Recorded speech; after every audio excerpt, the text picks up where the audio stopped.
ভালো থাকো কলকাতায় আপনাদের সবাইকে স্বাগত।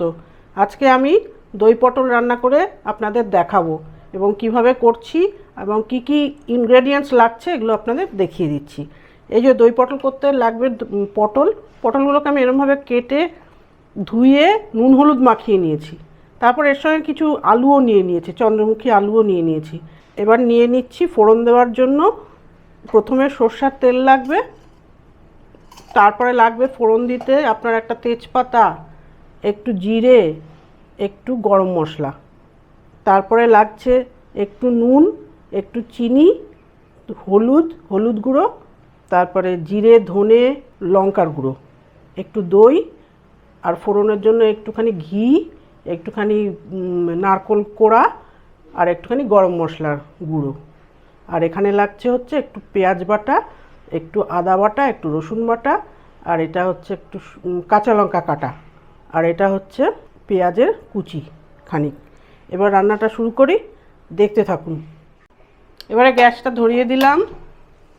পটলগুলোকে একটু ভেজে নিতে হবে সামান্য করে। এই প্রথমে পটলগুলো একটু ছেড়ে দিলাম ভাজার জন্য। একটুখানি হলুদ ছিটিয়ে দিই, একটু লঙ্কাও ছিটিয়ে দিই, একটু হলুদ আর লঙ্কা ছিটিয়ে দিলাম তেলের মধ্যে যাতে আর না ছেটে।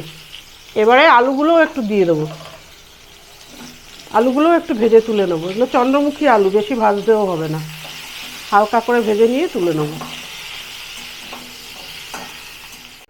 পটল আর আলুটাকে ভেজে নিয়ে তুলে নিলাম। এবারে ফোড়ন দেব। ফোড়ন দেওয়ার সময় তেলের মধ্যে একটু সামান্য করে ঘি ফেলে দিলাম, তারপর তেজপাতা দিলাম একটা, তারপরে একটু জিরে দিলাম, একটু গরম মশলা দিলাম, দারচিনি, এলাচ, লবঙ্গ। এবার একটু পেঁয়াজ কুচি দিলাম। এবারে একটু চিনি দিয়ে দিচ্ছি সামান্য করে। হাতটা কি একটা ছিটলো গরম মশলার মধ্যে থেকে, ছিটে একেবারে তেল ছিটে জায়গাটা একদম জ্বালা ধরে গেল। ওই জন্য একটুখানি পেস্ট লাগিয়ে দিলাম, ভালো করে ধুয়ে একটু পেস্ট লাগিয়ে দিলাম। এই ওষুধটা খুব ভালো কাজ হয়, আপনারাও করে দেখতে পারেন, জ্বালা যন্ত্রণাটা একটু কম হয়। এবার জিরে ধনে সব গুঁড়োগুলো দিয়ে দিচ্ছি, হলুদ লঙ্কা সব গুঁড়ো দিয়ে দিলাম।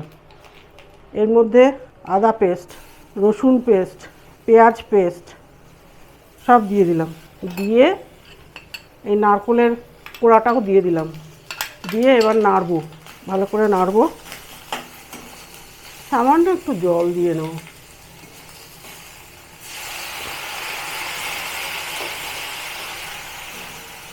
এবার ভালো করে নেড়ে নেড়ে ওই লঙ্কাগুলোকে দিয়ে দেবো।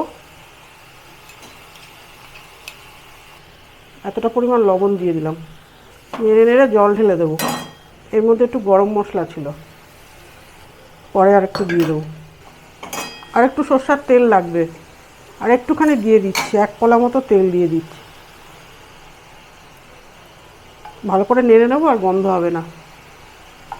আঁচটা বাড়িয়ে দিয়ে নাড়িয়ে নিচ্ছি। এর মধ্যে ঢেলে দিলাম তরকারিগুলো, আলু পটল ঢেলে দিয়ে নাড়তে থাকলাম।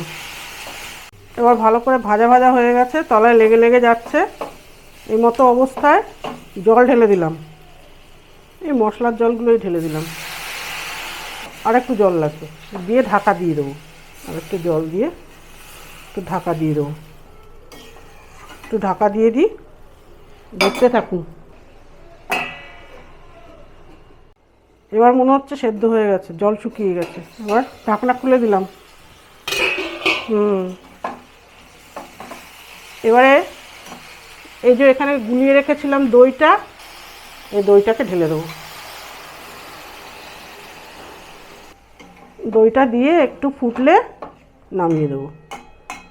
হয়ে গেছে সেদ্ধ। এই হয়ে গেল আমার দই পটল রান্না। এবার একটুখানি গরম মশলা দিয়ে দেবো সামান্য করে, এই যে অল্প একটু। এরকমভাবে পটলগুলো কাটার উদ্দেশ্য হচ্ছে এর ভেতরে তেল ঝাল মশলা নুন সব ঢুকবে। রান্না প্রস্তুত, দই পটল। এবার খাওয়ার পালা। ভালো লাগলে রান্নাটা তৈরি করবেন, একটা লাইক দেবেন, বন্ধুবান্ধব আত্মীয় স্বজন সকলের সঙ্গে শেয়ার করবেন এবং একটা ছোট্ট করে সাবস্ক্রাইব করে দেবেন আমার চ্যানেলটাকে, তাহলে আমার খুব ভালো লাগবে এবং আরও নতুন নতুন রান্না আপনাদের সামনে নিয়ে আসবো এইভাবে।